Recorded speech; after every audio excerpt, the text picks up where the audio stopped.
How to change default apps in Windows 11. This tutorial shows you how to control which app opens automatically for specific file types and links. First, click the Start button and open the Settings app.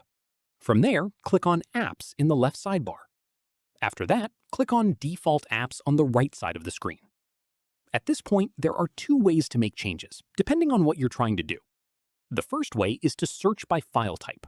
If you know the extension you want to reassign, like .pdf, .mp4, or .mp3, type it directly into the search bar at the top. From here, click on the result and a pop-up will appear showing all the apps capable of opening that file type. Select the one you want and click Set Default. Following this, the second way is to search by app. Type the name of an app into the search bar and select it from the results. After that, you'll see every file type that app supports listed underneath it, and you can click on any of them to swap it out for a different app.